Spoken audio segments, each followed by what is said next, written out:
એક ઉચ્ચારણની વાત મને એવું સંભળાયો ઘણા લોકોને એ રીતે શુદ્ધ કશાય નહીં કહાય કથાય, પણ લોકો આમ કશાય શબ્દ સાંભળવામાં આવ્યું તો જે કહેતો એમાં ગડબડી થાય, બહુ અર્થ ફરી જાય.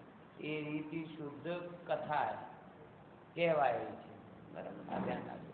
મેં જોયું કે નહીં, ફ્રેન્ચ મિસ્ટેક તો નથી, પણ ત્યાં બરાબર હતું ઉચ્ચારણમાં પ્રમાદને લઈને કદાચ ભૂલ થઈ ગયું તો સાવધાની રાખજો.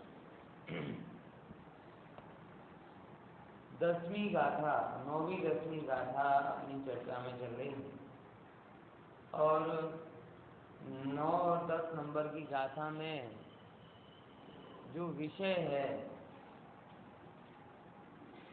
कौन सा विषय है कि व्यवहार निश्चय का प्रतिपादक कैसे, ये सिद्धांत है. इसकी सिद्धि के लिए एक सैद्धांतिक दृष्टांत आपके सामने रखा. किसकी सिद्धि के लिए? कैसे व्यवहार निश्चय का प्रतिपादन करता है. व्यवहार निश्चय का प्रतिपादन कैसे करता है, इसको बताने के लिए वहाँ एक दृष्टांत प्रयोग किया. कौन सा दृष्टांत? श्रुत केवली का दृष्टांत. और श्रुत केवली का स्वरूप भी हमने समझा कि श्रुत केवली और केवली में अंतर किसका है? प्रत्यक्ष और परोक्ष, बराबर ना? जो केवल ज्ञानी केवल ज्ञान से प्रत्यक्ष जानते हैं, श्रुत केवली श्रुत ज्ञान के बल से उसे परोक्ष जानते हैं. विषय का अंतर नहीं, विषय का अंतर नहीं. अंतर किसका है? प्रत्यक्ष और परोक्ष, बराबर. अब वहां से ये बात शुरू होती है जो व्यवहार निश्चय का प्रतिपादक कैसे. देखो मैं सीधी गाथा पर आता हूँ. यहाँ तक तो कल अपन ने समझ लिया है, अब आप इस पे आते हैं. जो ही एक तो ये हुआ परिभाषा में कि केवल ज्ञानी श्रुत केवली श्रुत ज्ञान के बल से द्वादशांग के बल से लोकालोक को जाने. तो इस श्रुत केवली को व्यवहार का और निश्चय से क्या, तो जो मूल बात अपन ने कल पकड़ी थी कि द्वादशांग श्रुत का प्रयोजन क्या है. श्री भूति और भद्रबाहु स्वामी को क्यों याद किया था हमने कि तुष्मास भिन्नम से भी से जो सिद्ध करना है वही द्वादशांग से सिद्ध करना है. आई बात ख्याल में? क्या समझे? इतना अल्प क्षोभसम कि दाल और छिलका जुदा जुदा है, इतनी सी बात समझे और वो जानकर क्या करना है? अपनी आत्मा में लीन होना है. तो जैसे दाल और छिलका अलग अलग है, ये जानकर इतने मात्र ज्ञान से भी अपनी आत्मा में ही लीन होना है, वैसे ही पूरी दुनिया भर को जान करके भी क्या करना है? अपनी आत्मा में लीन. मतलब तकरीबन वैसा ही है कि जैसे पुराने समय में जो वणिक परंपरा थी, कैसी थी कि बच्चे को 5, 6, 7 तक पढ़ाते थे, बराबर ना? कहाँ तक पढ़ाते थे? 5वीं 6वीं. जोड़ घटाना गुणा भाग आ जाए बस. मेरे पिताजी इतने ही कहते थे. ज़्यादा गणित कितनी आनी चाहिए? बस जोड़ घटाना गुणा भाग. और एक्चुअल में गणित इतना ही है, बाकी जो कुछ जानिए या ही को विस्तार है कि नहीं? तो कितना सिखाते थे? बोले जोड़ घटाना गुणा भाग आ जाए, और वो टेबल बोलते जैसे पहाड़े बोलते थे, वो पक्के होने चाहिए. तो हिसाब किताब इतनी सीखो, बाकी पूरा ज्ञान अपनी दुकान से सीखना और नहीं जाना पड़े. तो जैसे पुराने जमाने में अधिक नहीं पढ़ाते थे, कम पढ़ाकर लाभ कैसे कमाया जाता है ये सिखाते थे. और आजकल हम अपने बच्चों को एमबीए करवाते हैं, और एमबीए भी कहाँ से करवाते हैं? जहाँ पे जिसकी क्षमता, मतलब आईआईएम करवा दें, उसे फिर विदेश पहुंचा दें, हार्वर्ड करवा दें, जिसमें उसकी क्षमता, लेकिन वहां जाके बड़ी बड़ी एमबीए करवाते हैं। तब भी पर्पस क्या है? तब भी पर्पस यही है ना, कम पढ़ा के भी लाभ कमाने का पर्पस, और अधिक पढ़ा करके भी। इससे पता चलता है कि प्रयोजन हमेशा मुख्य होता है। बात समझ में आई?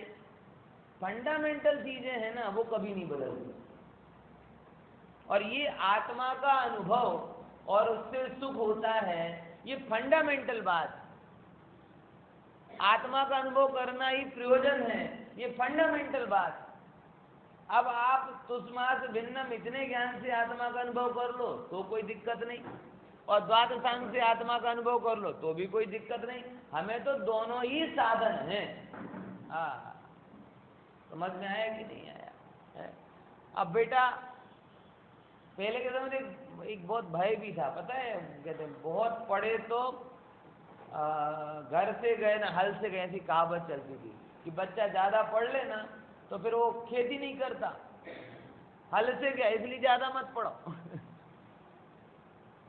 है?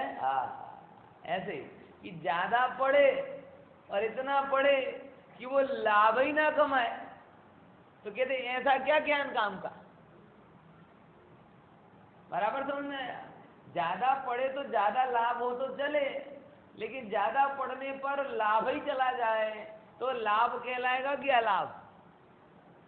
ऐसे ही कम जानकर तो आत्मा में आ जाता था, अधिक जानकर दुनिया ही में रगड़ रहा है, तो ये लाभ नहीं हुआ, अलाभ हुआ। इसको और गहराई से समझो। आज हमारे पास में अवधि ज्ञान का माइक्रो वर्जन आ गया। आ गया कि नहीं आ गया? कहाँ है? कौन सी लब्धि प्रकट हुई? मोबाइल लब्धि, डेटा लब्धि है दिनेश भाई।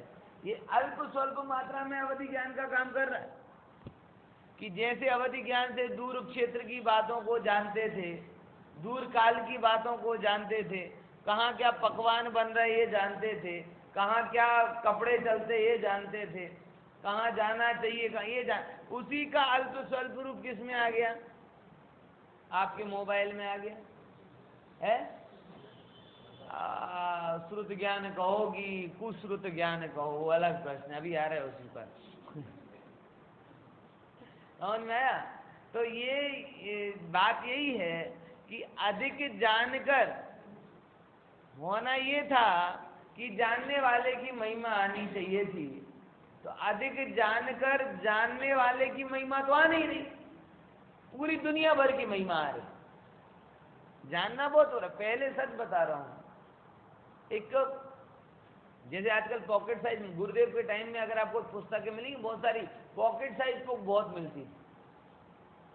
पॉकेट साइज बुक अभी भी आपको पुराने उसमें मिलेंगे। पॉकेट साइज बुक क्या होती थी? बस ये है ना पॉकेट मेरा, इसी की साइज की। ये कब काम में आती थी बुक? समय सार की पॉकेट साइज बुक, प्रवचन सार की पॉकेट साइज बुक। और हर मुमुक्षुओं के जैसे आज हम मोबाइल संभालते हैं ना, वैसे वो उस समय वो होती थी। जैसे बस में जा रहे हैं, थोड़ा समय मिला, खोल कर पढ़िए। है ट्रैवलिंग में, ऑफिस में, कहीं पॉकेट साइज बुक का पर्पस ही था। अब पॉकेट साइज मोबाइल हो गया, बुक इसमें भी है लेकिन पढ़ने की हिम्मत नहीं। अधिक क्यों? अगर ये पंडित जी समय सार पढ़ने लग जाएंगे तो 1000 मैसेज व्हाट्सएप के पढ़े, वो कौन पढ़ेगा? बेचारे भेजने वालों को खोटा लग जाएगा कि पढ़े ही नहीं। हम तो उनके संतोष के लिए क्या करते हैं, फिर 1000 मैसेज हैं, 500 लाइक्स हैं, और हर लाइक्स का कमेंट्स है। फिर उसको अगर पंडित जी उनकी रिप्लाई नहीं करेंगे तो उनको खोटा लग जाएगा, तो उनको रिप्लाई करो। फिर 4-5 मिस कॉल पड़े हैं, उनको नहीं करेंगे तो उनको खोटा लग जाएगा, तो उनको रिप्लाई करो। अब क्या हुआ? अब ऑफिस तो जाना ही पड़ेगा ना, अब आराम तो करना ही पड़ेगा ना।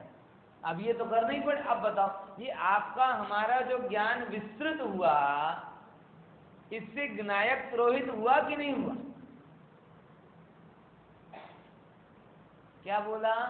फिर से, जो हमारा ज्ञान विस्तृत हुआ, उस विस्तृत ज्ञान से ज्ञायक क्या हुआ?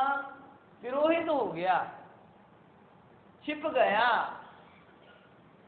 होना ये था कि जितना ज्ञान बढ़े, उस ज्ञान के साथ ज्ञायक की लगन बढ़े।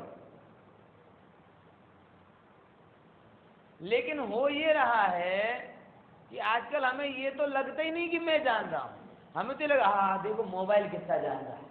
तो महिमा किसकी आती है? मोबाइल। क्या ना, अभी मेरे ऑफिस में एक मित्र का थोड़ा एक्सीडेंट हो गया, बार बार एक ही बात कहे, सारू मोबाइल में कहीं नहीं। अरे भला मानस, तने कहीं नहीं थयो आ तो खबर पड़े છે, પણ તારા કરતા વધારે ચિંતા કોની? એ આમ હું પડ્યો અને પોતાના હાથમાં ફ્રેક્ચર છે, એ સારું રહ્યો કે મોબાઈલ આગળ પડી ગયો, નહીં મોબાઈલ તૂટી જાત. હમે હાથ તૂટી ગયો એની ચિંતા નથી, મોબાઈલ તૂટી જાત એની ચિંતા છે. रियल घटना. क्या कहोगे भाई? हाँ, इसीलिए बढ़ते हुए ज्ञान में ज्ञायक की ललक बढ़नी चाहिए. बढ़ते हुए ज्ञान की भूल भुलैया में ज्ञायक विस्मरण नहीं होना चाहिए. समझ में आया? और ये समय सार आदि ग्रंथ ये ज्ञायक के स्मरण कराने के लिए होते हैं, और यही द्वादशांग का सार है. कोई ये करणान योग की गुत्थियां सुलझाने से बहुत लाभ नहीं होगा. ठीक है, समय है तो ठीक पढ़ो सुनो, उसका निषेध नहीं, लेकिन अंदर में जो आत्म स्वरूप का भान है, आत्म स्वरूप का स्मरण है, सुमरण है, वो अगत्य का है. करना है कि नहीं?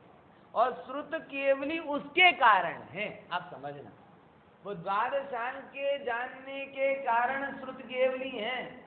ये व्यवहार का कथन, और आत्मा को जानने के कारण श्रुत केवली है, ये परमार्थ का. फिर से क्या बोला? देखो यहीं पे अपन देख लेते हैं.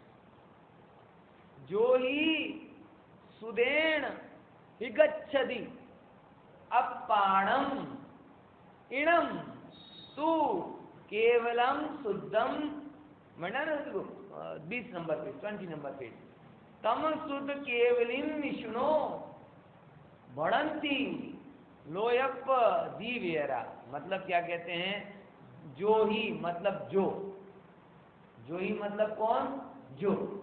सुदेण, सुदेण मतलब शुद्ध ज्ञान के द्वारा, बराबर. जो ही सुदेण. हम अभी प्राकृत से अर्थ करते हैं ना, तो मुझे लगता है कि कुंद आचार्य देव से मोबाइल पे बात कर रहा है. गुजराती में करते तो ऐसा लगता है कि मीडिएटर आ गया. सरल है, बहुत सरल है. प्राकृत सरल है, कठिन नहीं. थोड़ा सा ध्यान लगाने की जरूरत है बस. जो ही सुदेण, जो सुदेण मतलब श्रुत ज्ञान के द्वारा, इगच्छति अभिगच्छति मतलब जानते हैं, जो श्रुत ज्ञान के द्वारा जानते हैं. क्या जानते हैं? अपाणम आत्मा को, इणम अपाणम इस आत्मा को. अपाणम मतलब आत्मा, और इणम मतलब इस आत्मा को. क्या अर्थ पूरा हुआ? जो श्रुत ज्ञान के द्वारा इस आत्मा को जानते हैं. कैसा? केवलम शुद्धम. कैसा जानते हैं? केवल शुद्ध जानते हैं. ख्याल में? अरे नहीं, हमें तो प्रमाण से जानना है ना. शुद्ध भी है अशुद्ध भी है. बोले नहीं, यहाँ श्रद्धान की बात चल रही, और श्रद्धान में क्या कहा जाएगा? शुद्ध ही है, अशुद्ध नहीं. समझ में? ये दोनों की अलग अलग शैलियां हैं. जब आप वस्तु को जानने के एंगल से बात करते हो तब ये कहते हो कि शुद्ध भी है अशुद्ध भी, लेकिन जब वस्तु के श्रद्धान के एंगल से बात करते हो तब क्या कहते हो? शुद्ध ही है अशुद्ध नहीं। समझना है कि नहीं है यार? विचारो कि नहीं? श्रद्धान में डबल वस्तु नहीं होती, श्रद्धान में तो एक ही वस्तु होती है। और वो वस्तु जो अपन ने पहले चर्चा की थी कि वैसी वस्तु का श्रद्धान है तो आपको निर्मलता प्राप्त होती है ना। तो जो ही सुदैण गच्छति अपाणम तो केवलम शुद्धम, शुद्ध ही मानते हैं, तम शुद्ध केवलिम विष्णु, उनको श्रुत केवली कहा जाता है। विषय हो बराबर। कौन कहते हैं? उनको श्रुत केवली कहा जाता है। किनको? जो शुद्ध ज्ञान के बल से अपनी आत्मा को शुद्ध जानते हैं, उनको शुद्ध केवली कहा जाता है। ऐसा कौन कहते हैं? भड़ंती। भड़ंती मतलब कहते हैं लोयप्प दीवयरा, कि जिन्होंने लोक को जान लिया है, लोगों को दीपकवत जान लिया है, प्रगट दीवयरा, जैसे दिए के समान। अब देखो ये शास्त्रों की केवल ज्ञान के लिए कहते हैं ना कि जिन्होंने क्या कर लिया कि प्रत्यक्ष दीपक की भांति सारे लोकालोक को जान लिया, ऐसे केवली भगवान। अब देखो भैया, जब ये लिखा गया तब दीपक ही प्रकाश का स्रोत था। अब तो आप ऐसे कह सकते हो ना, एलईडी लाइट से जान लिया, हैलोजन से जान लिया, हाई सोर्स ऑफ लाइट से जान लिया, मतलब क्लियर कट जान लिया। जगत में ऐसा होता है ना, पहले दीपक जहां लेकर जाए वो क्लियर दिख जाती थी, बाकी जगह अंधेरा हो जाता था। तो लोग कहते, आचार्य ने बड़ी सुंदर उपमा की कि केवली भगवान का ज्ञान दीपक कैसा, कि केवली भगवान का ज्ञान दीपक, और उसके अंदर जैसे दीपक को छोटे से उसमें रख देते हैं गोखले टाइप में, तो पूरा गोखला क्या हो जाता था? प्रकाशित हो जाता था। ऐसे ये लोक भी उनके लिए क्या है? एक छोटा सा गोखला है, और उनका केवल ज्ञान का दीप प्रकाशित है, और उसके द्वारा वो पूरे लोकालोक को जान लें। और पूरे लोकालोक को जानकर क्या कहते हैं कि जिसने अपनी आत्मा को शुद्ध जाना वो शुद्ध केवली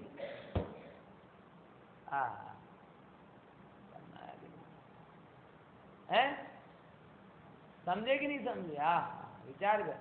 प्रभु अब मैं आपसे पूछूं, आपको निश्चय से शुद्ध केवली होने के लिए कौन सी यूनिवर्सिटी में एडमिशन लेना है? कितना? चोड़ामन स्मारक में तो जाना पड़ेगा ना कम से कम, वहां पे भी नहीं जाना है। कौन सी यूनिवर्सिटी, कौन से विद्यालय, कौन से शास्त्र, कितने प्रवचन, कितने यात्रा, क्या करना पड़ेगा निश्चय से शुद्ध केवली होने के लिए? प्रभु जो आचार्य भगवान कहते हैं ऐसा ही है, वैसा प्रतीति में लाओ। ख्याल में आया? बहुत हो गया, हे प्रभु मैं पापी हूं, मुझे पाप से मुक्ति दो। अब नहीं, हे प्रभु मैं पूर्ण हूं, मुझे पूर्णता की अनुभूति दो।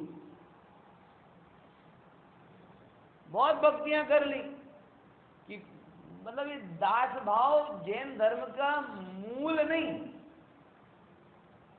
है। दास भाव जैन धर्म का मूल नहीं है। बहुत सारे प्रसिद्ध भक्तियां हैं ना, भगवान तुम्हारे द्वारे पर एक दर्श भिखारी आया है? लोग बड़े भावुक हो जाते हैं। अरे देखो, हे बाबा, दर्शन भिक्षा पाने को दो, नैन कटोरे लाया है। भगवान अगर ये विचारेंगे तो उनको तुम्हारे ऊपर दया नहीं आएगी कि हम पुकार कर कह रहे हैं कि तू प्रभु है, तू प्रभु है, तू प्रभु है, समय सार में कह रहे, नियम सार में कह रहे, हर जगह हम ये बात कह रहे हैं कि तू प्रभु है, तो अभी भी भिखारी भिखारी भिखारी भिखारी भिखारी लगा रहता है। विचार करके देखो, राजा का लड़का भीख मांगे सोवे, और जैन अपने आप को भिखारी जैसा माने सोवे। बोले ना प्रभु, जिन जिनेंद्र के हम भक्त हैं, उन जिनेंद्र ने हमें ये सिखाया है कि तू प्रभु।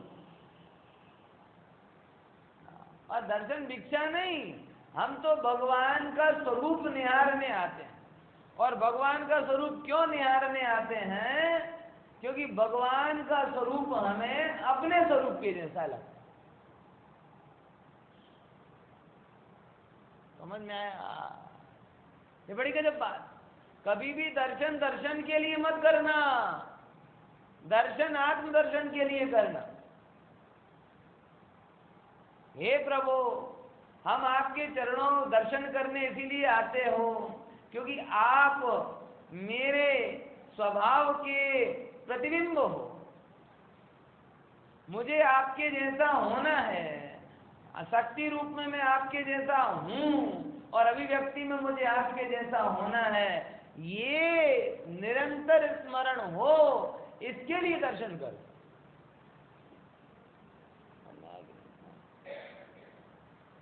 मैं अनेकों के घर पे जाता हूँ भोजन आदि के लिए, तो घर के बुजुर्ग कई बार कहते हैं, पंडित जी इसको बोलो कि कम से कम दर्शन करने तो जाया करे, पंडित जी इसको बोलो दर्शन करने के लिए जाया करे। मैंने, आप दर्शन करने जाते हो? बोले हाँ। क्यों जाते हो?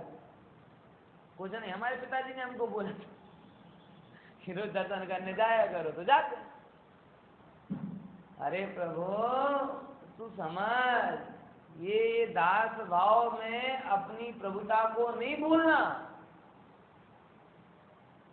प्रभुता के स्मरण करने के लिए हम भगवान के पास जाते।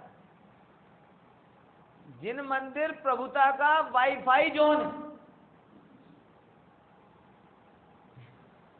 ख्याल में आ रहा कि नहीं आ रहा? जिन मंदिर क्या है कि जगत में, सच बता रहा हूं, बड़े मतलब एक सरल भाषा में भले ही कह रहा हूं, लेकिन बड़ी महत्वपूर्ण बात कह रहा हूं। जिन मंदिर क्या है? प्रभुता का वाईफाई जोन।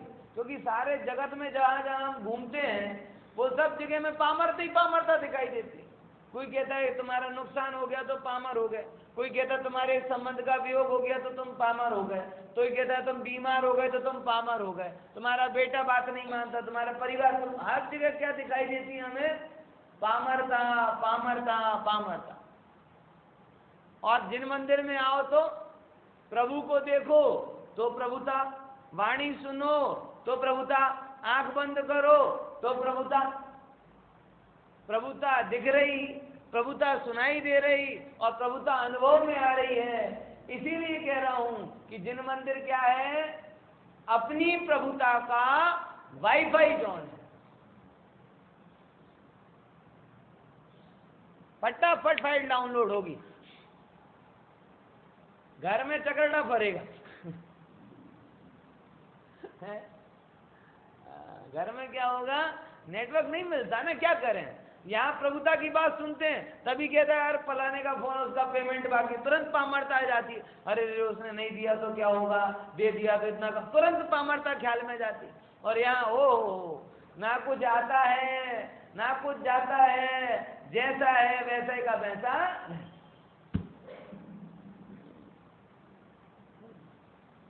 जिन मंदिर गजब है, जिन आयतन गजब है, ये वर्चुअल में वो मजा नहीं है। समझे कि नहीं समझे? वर्चुअल में मजा नहीं है। इसीलिए कह रहा हूं भैया, जिन्हें एक्चुअल आत्मानुभूति करनी है वो जिन आयतनों की शरण ले, और जो आभासी आत्मानुभूति में मस्त रहना चाहते हैं, आभासी, आभासी मतलब गवर्नमेंट ऑफिस के जैसा काम तो चल रहा है पर कहीं थतो नहीं। બધા જો બધા આમ કરતા કરતા દેખાશે પણ કઈ બહાર તો આવતો નથી, થાય છે શું એ ખબર નથી પડતી। जो आभासी दुनिया में मस्त रहना चाहते हैं वो वर्चुअल पकड़े, और जो एक्चुअल में रहना चाहते हो यहाँ पर, क्योंकि ये क्या है? प्रभुता का वही सर्वत्र प्रभुता है। और उसी प्रभुता का स्मरण कराने के लिए द्वादशांग है, और इसी के अनुभव से ही आप श्रुत केवली समयसार पढ़ के 10 गाथा बोलकर वीडियो बनाकर वाह भाई लूट कर श्रुत केवली नहीं बन जाओगे। और छठी गाथा में विनायक जो है सो है ये जानकर आत्मा की महिमा आई तो श्रुत केवली बन जाओ। चलना है कि नहीं? ये कह रहे हैं कि जो लोक को जान रहे हैं, ये शब्द क्यों बोला, ये शब्द क्यों बोला कि हम बातें तीर तुक्का नहीं लगा रहे, हम ये तीर तुक्का नहीं लगा रहे हैं, ये कोई शेयर मार्केट की टिप्स नहीं है कि આવી ઉપરથી આવી છે, જેને અડધી ખબર છે ને અડધી નથી, થાય પણ ના એ થાય। આ જેને બધી ખબર છે જેમને એવા સર્વક ભગવંતો એમ કહે છે કે આખા લોકાલોકના જ્ઞાન પછી પણ જે આત્માને શુદ્ધ જાણે, એકલો જાણે નહીં, શું કરે? શુદ્ધ જાણે છે એ શ્રુત કેવલી છે એમ છે। દ્વાદશાંગને જાણે છે એ વ્યવહારથી અને નિશ્ચયથી જોવા જઈએ તો આત્માને જાને એ પરમાર્થ शुद्ध। बराबर क्या अब थोड़ा इसको समझे, अगली गाथा और ले लेते हैं, फिर दोनों की संधि करके समझते हैं। ये लाइन ख्याल में आ गई ना? जो ही मतलब जो, सुदेण मतलब श्रुत ज्ञान से, हिगच्छति मतलब जानते हैं, क्या जानते हैं? इणम अपाणम केवलम शुद्धम, कि आत्मा कैसी है? शुद्ध ही है। तम शुद्ध केवली, उसको श्रुत केवली कहा जाता है। वड़ंती कहा जाता है। लोयप जीवियरा, जिनके ज्ञान में, जिनके ज्ञान रूपी दीपक में सारा लोक प्रकाशित है, ऐसे लोग ये कहते हैं कि आत्मा को शुद्ध जानने वाले श्रुत केवली। अब देखो दूसरी गाथा, जो सुदृणाणम सव्वम। अब देखो पहली गाथा अपाणम था, यहां पे क्या आ गया? सव्वम। जो सुदृणाणम सव्वम जानति शुद्ध केवलिम तमाहुजना, कि जो श्रुत ज्ञान से सबको जानते हैं उन्हें शुद्ध केवली कहा जाता है। अब दो बातें आ गई, आत्मा को जानते शुद्ध जानते वो श्रुत केवली, कि लोक को जानते वो श्रुत केवली। तो उसका समाधान करते हैं। राणम अपा सब्बम, कि जो भी ज्ञान है वो सब क्या है? आपने कहा कि लोकालोक को जाना, किससे जाना? द्वादशांग से जाना। तो द्वादशांग से जाना कि द्वादशांग का में जो ज्ञान है वो तुम्हारी ज्ञान की पर्याय में आया तो तुमने उससे जाना। आप कह सकते हो कि मैंने कहा तुमने इसको देखा है, बोले नहीं देखा, देखो। तो तुमने मोबाइल से जाना, मोबाइल से जाना कि मोबाइल का चित्र तुम्हारी वो क्या कहते हैं डॉक्टर, कि रेड कॉर्निया में आया ना, कॉर्निया से वहां गया। तो तुमने किसको जाना? खरेखर तुमने मोबाइल को नहीं जाना, तुमने तो अपने नेत्र से जाना, अपने ज्ञान से जाना। क्योंकि मोबाइल जो बताने में समर्थ हो तो जन्मांध को भी क्या हो जाए? जन्मांध को भी दिख जाए। जन्मांध के सामने भी मेरा क्यों? बोले दिखा, बोले तो मोबाइल से जानने में आता तो उसको भी दिख जाता। सारा जगत ही कहता है कि इससे जाना, इससे जाना, इससे जाना। अरे प्रभु, परमात्मा ये कहते हैं कि तू इंद्रियों से नहीं जानता, तू बाहरी साधनों से नहीं जानता, तू मात्र ज्ञान से जानता है। यानी सारा ज्ञान जिसे भी तू कहता है, चाहे वो दुनियादारी का ज्ञान हो, चाहे गूगल का ज्ञान हो, चाहे ब्रिटानिका एनसाइक्लोपीडिया का ज्ञान हो, अरे वो सारा ज्ञान आत्मा। राणम अप्पा सब्बम, पूरा ज्ञान क्या है? आत्मा ही। तुम्हारे अंदर वो कैसे आता है? इतनी सी बात तो बताओ। तुम्हारे अंदर वो ब्रिटानिका एनसाइक्लोपीडिया आता है कि उसका ज्ञान आता है? तुम्हारे अंदर गूगल आता है कि गूगल का ज्ञान आता है? जिनवाणी आती है कि जिनवाणी का ज्ञान आता है? क्या आता है तुम्हारे अंदर? ज्ञान ही आता है। तो तुम कह रहे सबको जाना, हम कह रहे आत्मा को जाना, क्योंकि वो सब कहां पे आया? बोले सब आत्मा में आया। कैसे आया? बोले ज्ञेय रूप में आया। तो एक्चुअल में ज्ञेय को जानने वाला कौन? ज्ञेय। तो आप कहते हैं सबका ज्ञान, यहां पे लिखा नारायणम अप्पा सबम, कि सब ज्ञान क्या है? जमा शुद्ध केवली तम्हा, जैसे श्रुत केवली दुनिया को जान रहे जमहा, लेकिन निश्चय से तो ज्ञान को ही जान रहे। तमहा मतलब वैसे ही व्यवहार ने निश्चय का प्रतिपादन कर दिया। अब आप देखो, अब ये जम्मा तम्मा में जो पहली बात है ना, उसकी सिद्धि हो गई। आई बात समझ में? क्या प्रश्न क्या था? प्रश्न क्या था? व्यवहार परमार्थ को बताता कैसे, ये प्रश्न था। ये क्या था? प्रश्न था। और समाधान क्या आया? कि जैसे श्रुत केवली व्यवहार से लोग को जानते, लेकिन निश्चय से क्या है? वो आत्मा को जानते। तो लोक के ज्ञान को क्या बोलोगे तुम? आत्मा की अनात्मा? लोक का ज्ञान क्या है? आत्मा की अनात्मा? अरे लोक का ज्ञान आत्मा ही है। क्यों? लोक का ज्ञान हुआ किसमें? अनात्मा को तो नहीं हुआ ना। गजब है ना। ये सीसीटीवी कैमरा इस तरफ नहीं है, पहले तो लगा था, नीचे वाले में लगा था, कोई बात नहीं। ये इतने दिनों से प्रवचन सुन रहा है, आपसे अच्छा याद करता है, करता कि नहीं करता? एकदम word to word with comma full stop, कितना बढ़िया है। लेकिन ये खुद जानता है क्या? इसके द्वारा आप जान सकते हो, इसके द्वारा आप जान सकते हो, लेकिन ये जानता नहीं। तो सीसीटीवी का ज्ञान सीसीटीवी का कि अपना? अपने लिए। सीसीटीवी के लिए कोई थोड़ी सीसीटीवी लगाता। ऐसे लोक का ज्ञान किसके लिए? लोक के लिए कि अपने लिए? अपने लिए। तो तमहा जैसे लोक का ज्ञान ये व्यवहार से कहा जाता है, जमहा जैसे लोक का ज्ञान कैसे कहा जाता है? व्यवहार से।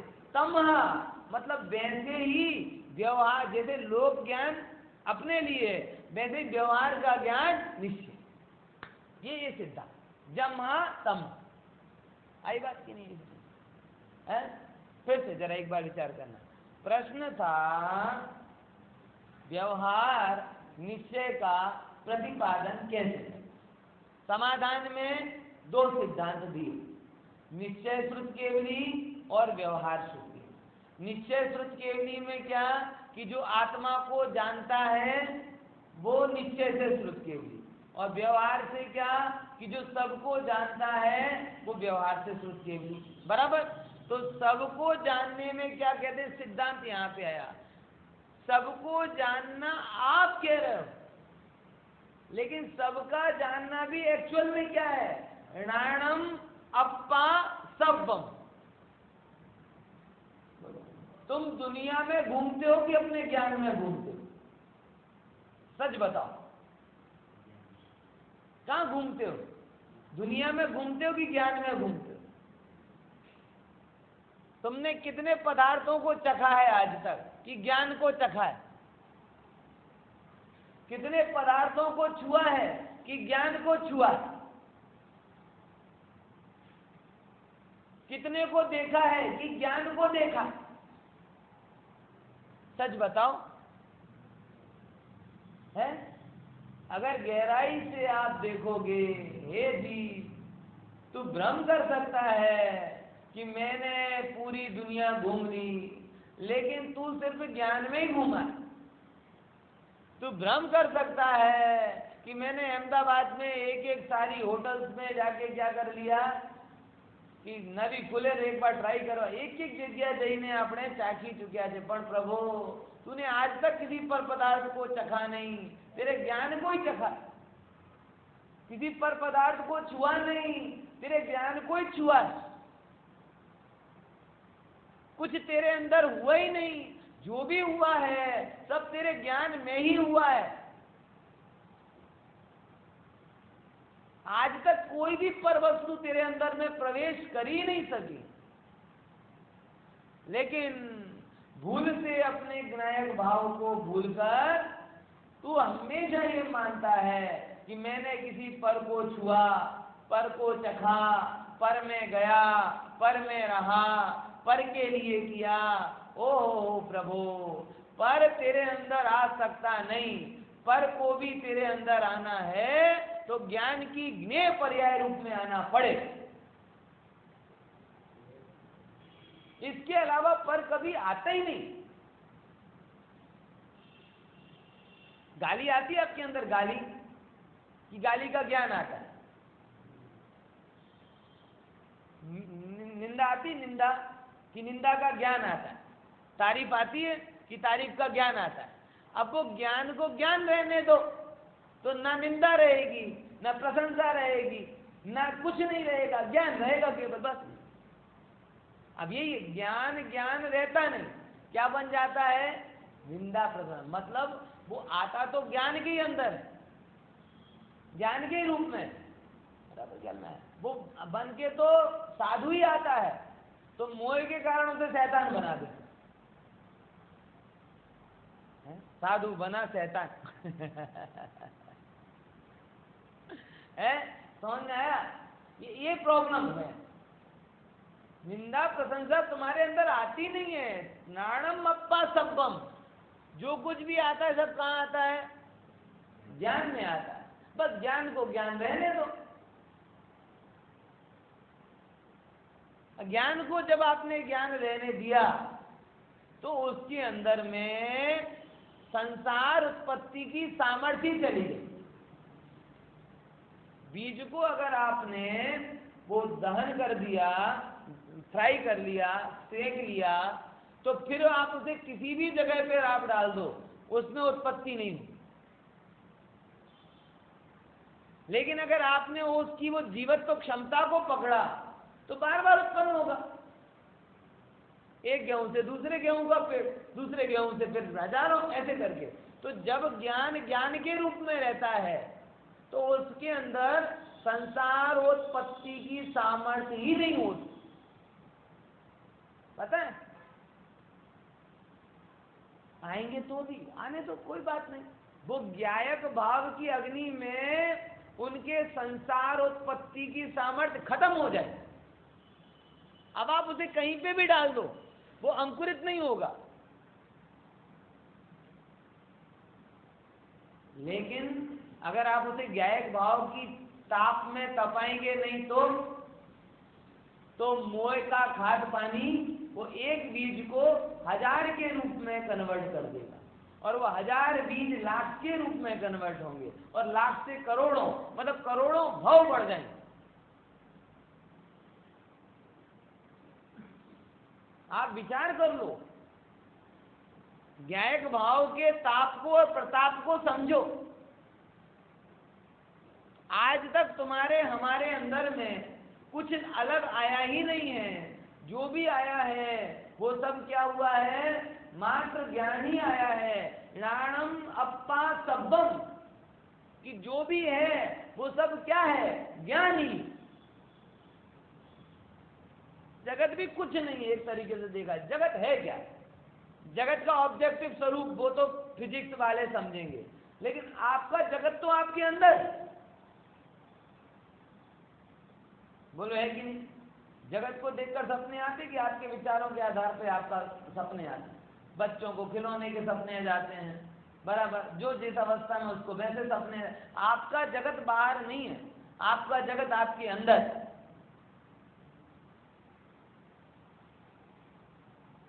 कोई बाहरी जगत में ये ताकत नहीं है कि आपको अपने अनुसार बदल दे। राणम अप्पा सब्बम, कि एक्चुअल में देखा जाए तो जो भी है वो सब ज्ञान है। तो जो भी है सब ज्ञान है, तो ज्ञान को ज्ञान रहने दो, ज्ञान को ज्ञान रहने दो और बाकी सब जो होता है तो होने दो। एक रत्ती कर्म नहीं बनेगा आपको। नरक में जाओगे तो, फ्रेंच में जाओगे तो, दुनिया को जानोगे तो, और नहीं जानोगे तो।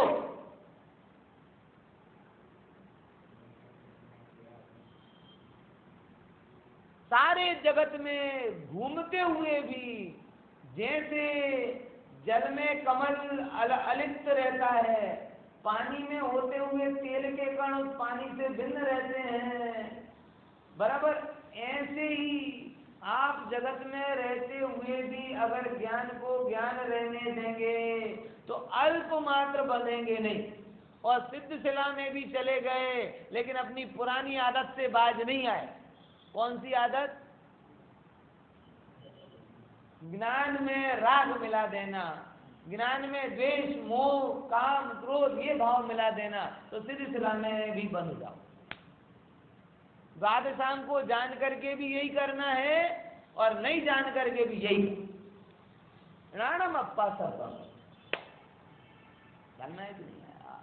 तो व्यवहार से जो जगत का ज्ञान है वो परमार्थ से आत्मा का ज्ञान है।